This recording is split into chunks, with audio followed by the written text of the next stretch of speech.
Hello दोस्तों, welcome back to my channel Raj classes lecture. जितने भी स्टूडेंट बोर्ड एग्जाम 2024 में देने वाले हैं तो उनके लिए यह वीडियो सबसे ज़्यादा मोस्ट इम्पोर्टेंट होने वाली है।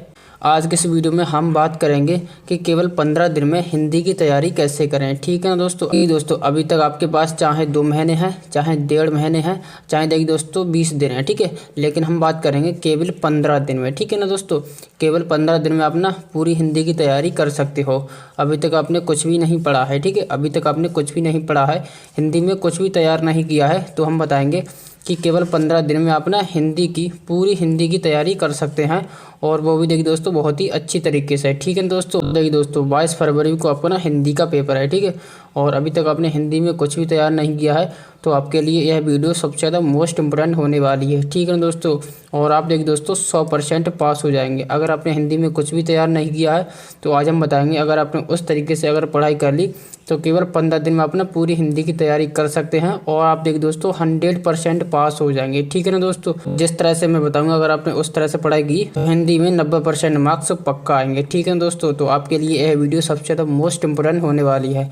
तो आपको क्या करना है, आपको कुछ भी नहीं करना है, वीडियो को अंत तक ज़रूर देखें। ठीक है ना दोस्तों, अगर आपने इस वीडियो को अंत तक देख लिया तो आज हम बताएंगे कि केवल 15 दिन में, ठीक है ना दोस्तों, केवल 15 दिन में आप पूरी हिंदी को कवर कर सकते हैं और पूरी हिंदी की तैयारी कर सकते हैं। ठीक है, तो चलिए दोस्तों बिना देरी की वीडियो को शुरू करते हैं और हम बताते हैं कि आपको हिंदी को किस तरह से पढ़ना है और किस तरह से आपको ना पूरी हिंदी की तैयारी करनी है। चलिए दोस्तों चलते हैं आगे। तो देखिए दोस्तों केवल 15 दिन, ठीक है दोस्तों, केवल 15 दिन में पूरी हिंदी कवर, पूरे 15 दिन में आपकी ना पूरी हिंदी कवर हो जाएगी। ठीक है, तो हम बताएंगे कि आपको देखिए दोस्तों हिंदी का पेपर कैसे करीब बनेगा। देखिए दोस्तों हिंदी के पेपर में आपको ना क्या क्या चीज़ देखने को मिलेगा, कौन कौन से प्रश्न आपको पूछे जाएंगे। ठीक है, तो सबसे पहले हम ना थोड़े पेपर के बारे में आपको ना बता देते हैं। ठीक है, तो देखिए दोस्तों आपके ना गद्य से और पद से, ठीक है, 20 MCQ यानी कि बहुविकल्पी प्रश्न पूछे जाएंगे। ठीक है, तो देखिए दोस्तों गद्यांश से और पद्यांश से 20 आपको प्रश्न पूछे जाएंगे, और वो भी बहुविकल्पी प्रश्न। ठीक है, जिनका उत्तर आपको ना OMR शीट पर देना होगा। ठीक है, फिर उसके बाद नेक्स्ट आपको क्या कौन सा प्रश्न पूछा जाएगा, गद्यांश और पद्यांश रेखांकित अंश की व्याख्या करनी होगी। ठीक है, तो आपको देखिए दोस्तों गद्यांश से पूछा जाएगा और पद्यांश से पूछा जाएगा। ठीक है, रेखांकित अंश की व्याख्या करनी होगी। ठीक है, तो आपको देखिए दोस्तों गद्यांश और पद्यांश से प्रश्न पूछे जाएंगे। ठीक है, फिर उसी तरह से आपको ना संस्कृत में भी पूछा जाएगा। ठीक है, संस्कृत में आपको ना उसका हिंदी अनुवाद करना होगा। ठीक है,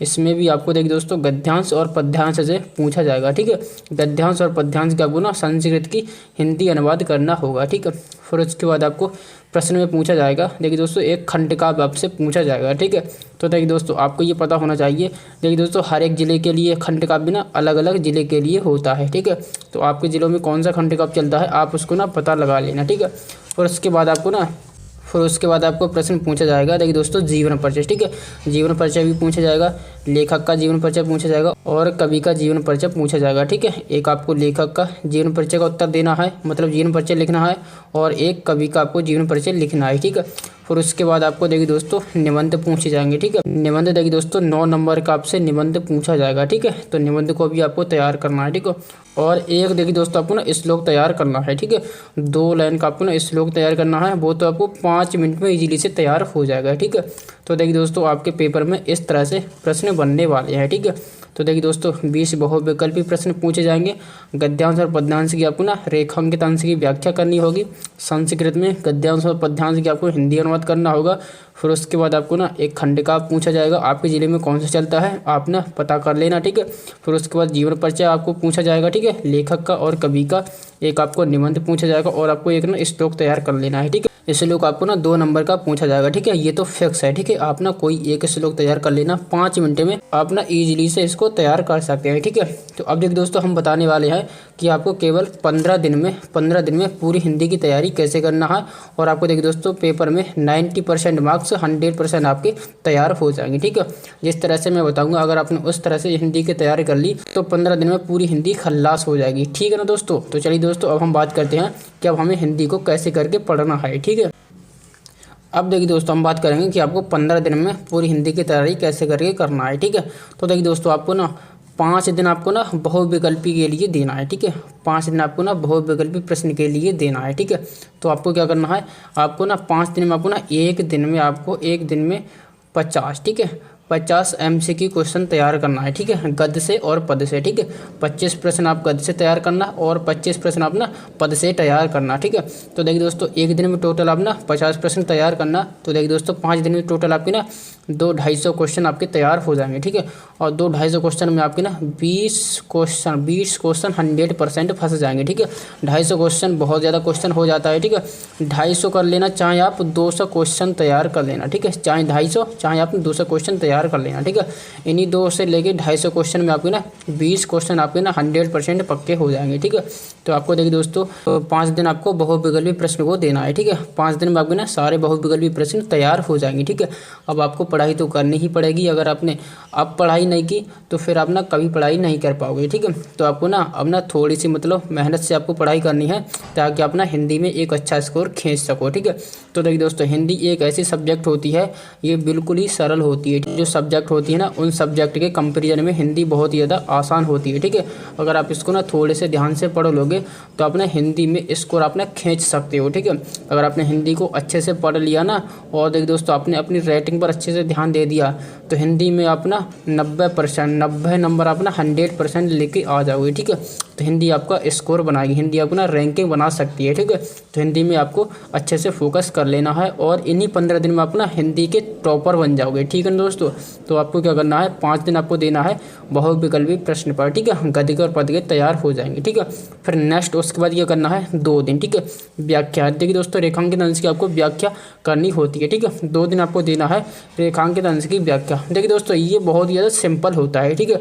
इसमें आपको ना एक गद्यांश दे दिया जाता है, ठीक है। तो ये रेखांकित अंश की व्याख्या करना बहुत ज़्यादा सरल होता है। आपको क्या करना है, दिया हुआ गद्यांश को अपना एक बार ना अच्छे से पढ़ लेना, ठीक है। फिर उसी में से आपको ना क्वेश्चन छांटना होता है, ठीक है। एक आपको संदर्भ दिया जाता है, उसकी व्याख्या करनी होती है, और एक प्रश्न दिया जाता है जो उस गद्यांश में से भी आपको छांटना पड़ता है, ठीक है। तो देखिए दोस्तों, गद्यांश आपको ना गद्यांश और पद्यांश आपको बहुत सरल होता है, ठीक है। तो देखिए दोस्तों, गद्यांश के लिए देखिए दोस्तों, आपको क्या करना है, एक ममता वाला चैप्टर तैयार कर लेना है, ठीक है, और एक मित्रता वाला चैप्टर तैयार कर लेना है, ठीक है। गद्यांश के लिए ये 2 चैप्टर एग्जाम के लिए सबसे ज़्यादा मोस्ट इंपोर्टेंट है। अगर आपने इन चैप्टर को तैयार कर लिया तो आपके देखिए दोस्तों, गद्यांश इन्हीं 2 चैप्टर में से फंस जाएगा, ठीक है ना दोस्तों। तो आपको क्या करना है, ये 2 चैप्टर आपको ना अच्छी तरह से तैयार कर लेना है, ठीक है। फिर उसके बाद आपको ना पद्यांश में कौन सा चैप्टर तैयार करना है, पद्यांश में आपको देखिए दोस्तों एक पद वाला चैप्टर तैयार कर लेना है, ठीक है। और देखिए दोस्तों, एक दूसरा ना वन पथवारी ये वाला चैप्टर तैयार कर लेना है, ठीक है। पद्यांश के लिए आपको ना ये 2 चैप्टर आपको ना अच्छी तरह से तैयार कर लेना है, ठीक है ना दोस्तों। अगर आपने पद्यांश में ये 2 चैप्टर और गद्यांश में ये 2 चैप्टर अच्छी तरह से तैयार कर लिए, तो आपके देखिए दोस्तों, गद्यांश और पद्यांश की रेखांकित अंश की व्याख्या इन्हीं चैप्टर्स में 100% बोर्ड एग्जाम में फंस जाएगा, ठीक है ना दोस्तों। तो आपको ना 2 दिन आपको देना है, ज़्यादा दिन नहीं देना है, केवल 2 दिन देना है, ठीक है। आपको एक बार ना रिवाइज कर लेना है, ठीक है। और देखिए दोस्तों, आपको ना पहचानना आना चाहिए कि ये वाला गद्यांश कौन से वाले चैप्टर से है, ठीक है। तो इस प्रकार से आप इसको बहुत इजी तरह से कर सकते हो, ठीक है ना दोस्तों। फिर उसके बाद आपको क्या करना है, देखिए दोस्तों, 2 ही दिन देने हैं आपको संस्कृत में, ठीक है। 2 दिन देने हैं संस्कृत में। संस्कृत का एक देखिए दोस्तों गद्यांश और पद्यांश दिया जाएगा, उसका हिंदी अनुवाद करना है, ठीक है। तो देखिए दोस्तों, अगर हम ना गद्यांश की बात करें तो हमारा वाराणसी चैप्टर सबसे ज़्यादा मोस्ट इंपोर्टेंट है, ठीक है। आप क्या करना, वाराणसी वाले चैप्टर को ना अच्छी तरह से तैयार कर लेना है, ठीक है। इसमें देखिए दोस्तों, वाराणसी से 100% क्वेश्चन पूछा जाएगा, ठीक है।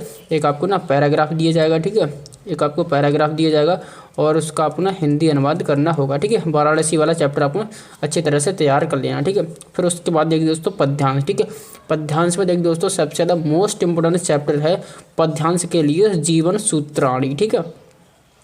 ये चैप्टर हिंदी के लिए सबसे ज़्यादा मोस्ट इंपोर्टेंट है, और ये संस्कृत में 100% पूछा जाएगा, ठीक है। गद्यांश के लिए वाराणसी और पद्यांश के लिए जीवन सूत्रावली वाला चैप्टर आपको ना तैयार कर लेना है, ठीक है। तो इस तरह से आपको ना 2 दिन आपको ना संस्कृत में देना है, ठीक है। फिर उसके बाद नेक्स्ट आपको क्या करना है, इसके बाद देखिए दोस्तों, 1 दिन आपको देना है, 1 दिन देना है आपको खंड काव्य में, ठीक है। और देखिए दोस्तों, खंड काव्य आपको ना पता करना है कि आपके ज़िले में कौन सा खंड काव्य चलता है, ठीक है। एक खंड काव्य है ना, हर ज़िले में अलग अलग होता है, ठीक है। तो आपको देखिए दोस्तों पता कर लेना है कि आपके ज़िले में कौन सा खंड काव्य चलता है, ठीक है। 1 दिन में आपका देखिए दोस्तों खंड काव्य आपका तैयार हो जाएगा, ठीक है।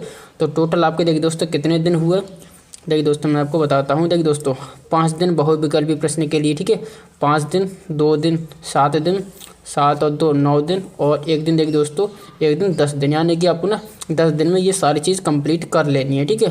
5 दिन में आपके बहुविकल्पी प्रश्न तैयार हो जाएंगे, और 2 दिन में आपकी ना रेखांकित अंश की व्याख्या तैयार हो जाएगी, ठीक है, गद्यांश और पद्यांश की, ठीक है। मैंने इंपॉर्टेंट चैप्टर भी बता दिए हैं, ठीक है। फिर उसके बाद देखिए दोस्तों 2 दिन में आपकी ना संस्कृत वाला हिंदी अनुवाद तैयार हो जाएगा, ठीक है, गद्यांश का और पद्यांश का, ठीक है।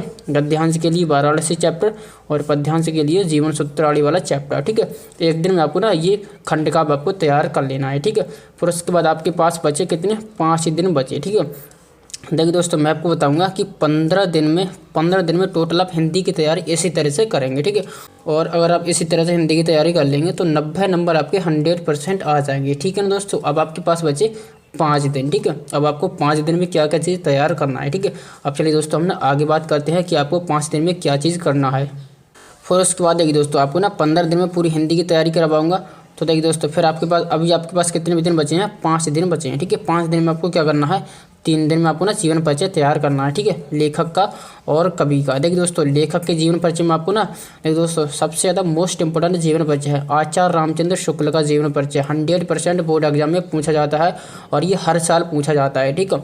दूसरा आपको तैयार कर लेना है जयशंकर प्रसाद का, ठीक है। ये 2 आपको ना जीवन परिचय तैयार कर लेना है लेखक के, ठीक है। आप अगर इन 2 जीवन परिचय को तैयार कर लोगे तो लेखक के लिए आपको ना ये 2 जीवन परिचय में से एक जीवन परिचय 100% आएगा ही आएगा, ठीक है। फिर उसके बाद आपको ना कवि का जीवन परिचय तैयार करना है। एक देखिए दोस्तों सबसे ज़्यादा मोस्ट इंपोर्टेंट है सूरदास का तैयार कर लेना, महादेवी वर्मा का तैयार कर लेना, ठीक है। तो देखिए दोस्तों आपके ना लेखक और कवि के लिए ये 2 जीवन परिचय हैं, सबसे ज़्यादा मोस्ट इंपोर्टेंट जीवन परिचय हैं, ठीक है। इन्हीं जीवन परिचय को केवल आप तैयार कर सकते हो, ठीक है। और ये 100% आपके बोर्ड एग्जाम में पूछे जाएंगे, ठीक है। फिर उसके बाद आपको क्या करना है, देखिए दोस्तों फिर आपको देखिए दोस्तों 3 दिन में आपको देखिए दोस्तों जीवन परिचय तैयार हो जाएंगे, ठीक है। फिर ना आपको क्या करना है 2 दिन, ठीक है। 2 दिन आपको क्या करना है, 2 दिन आपको ना निबंध तैयार कर लेना है, ठीक है। 2 दिन आपको निबंध तैयार करना है। निबंध में देखिए दोस्तों सबसे ज़्यादा महत्वपूर्ण आपके लिए निबंध बताता हूँ प्रदूषण, ठीक है। प्रदूषण की समस्या एवं उसके समाधान, ठीक है, सबसे ज़्यादा मोस्ट इंपोर्टेंट निबंध है, ठीक है। और निबंध के आपको 9 नंबर मिलेंगे, ठीक है। आप देखिए दोस्तों आपको ना निबंध को रटना नहीं है, केवल उसकी ना आपको ना हेडिंग आपको पता होनी चाहिए। जैसे कि पहली हेडिंग आपकी होती है रूपरेखा, ठीक है। इस प्रकार से पहली हेडिंग होती है रूपरेखा और देखिए दोस्तों लास्ट की हेडिंग डालना उपसंहार, ठीक है, उपसंहार। इस तरह से आपको ना पहली हेडिंग और लास्ट की हेडिंग पता होनी चाहिए और बीच में आप ना अपनी तरफ से बना के लिख सकते हो, ठीक है। जैसे कि यहाँ पर प्रदूषण वाला आप अगर निबंध तैयार करोगे तो पहली हेडिंग आप डाल देना रूपरेखा, ठीक है। फिर दूसरी हेडिंग देखिए दोस्तों लास्ट की हेडिंग डालना आपने उपसंहार, ठीक है। और बीच में आपने इस तरह से लिख सकते हो कि प्रदूषण के प्रकार, प्रदूषण कितने प्रकार का होता है, ठीक है। प्रदूषण के दुष्परिणाम, प्रदूषण के सुधार, कि प्रदूषण को हम किस तरह से सुधार कर सकते हैं, ठीक है। तो इस तरह से अपना हेडिंग को बना के लिख सकते हो, ठीक है। निबंध अपना तैयार कर लेना, ठीक है। निबंध को रटना नहीं है, केवल समझना है, ठीक है, कि निबंध को कैसे करके लिखा जाएगा, ठीक है। हेडिंग सबसे ज़्यादा मोस्ट इंपोर्टेंट होती है, ठीक है। तो आप क्या करना, हेडिंग लगा के अपना लिखना स्टार्ट करना है, ठीक है। तो पहला देखिए दोस्तों प्रदूषण वाले निबंध और देखिए दोस्तों बेरोजगारी वाले निबंध, ठीक है। और देखिए दोस्तों तीसरा निबंध है विज्ञान वरदान है, ठीक है। तो ये आप ना 3 निबंध तैयार कर लेना, आपके ना 100% 9 नंबर आपके ना यहीं से पक्के हो जाएंगे, ठीक है। ये 3 निबंध में से एक निबंध 100% आपको पूछा जाएगा, क्योंकि ये निबंध ना सबसे ज़्यादा मोस्ट इंपोर्टेंट है। ये हर साल मतलब बोर्ड एग्जाम में पूछे जाते हैं, किसी ना किसी सेट में आपको ना ये तीनों निबंध में से एक निबंध 100% मिल जाएगा, या तो आपके ना 2 निबंध ही मिल जाएंगे, ठीक है। तो ये निबंध आपको तैयार कर लेना है, ठीक है। तो देखिए दोस्तों 5 दिन में आपको क्या करना है, 3 दिन में आपको ना जीवन परिचय तैयार कर लेना है, ठीक है। और फिर देखिए दोस्तों 2 दिन में आपको ना देखिए दोस्तों निबंध तैयार कर लेना है, ठीक है। तो इसी तरह से आप ना 15 दिन में, ठीक है, 15 दिन में पूरी हिंदी कवर कर सकते हो, ठीक है। अगर आप देखिए दोस्तों थोड़ी मेहनत से अगर हिंदी की तैयारी करोगे तो 90 नंबर आपके ना हिंदी में कवर हो जाएंगे, ठीक है। तो हिंदी एक ऐसा सब्जेक्ट है जो बहुत ही सरल होता है और इसमें आप ना मार्क्स खींच सकते हो, ठीक है। हिंदी को आपको ना बहुत अच्छी तरह से तैयार कर लेना है, ठीक है। केवल हिंदी को अपना 15 दिन इसी तरह से पढ़ लेना। हिंदी में देखिए दोस्तों 90% आपके 100% आ जाएंगे, ठीक है। तो चलिए दोस्तों आज की वीडियो फिलहाल इतना ही। चलिए अपनी बोर्ड एग्जाम की तैयारी करते रहिए, स्वस्थ रहिए, मस्त रहिए। चलिए मिलते हैं ऐसे किसी नई वीडियो में। Thank you.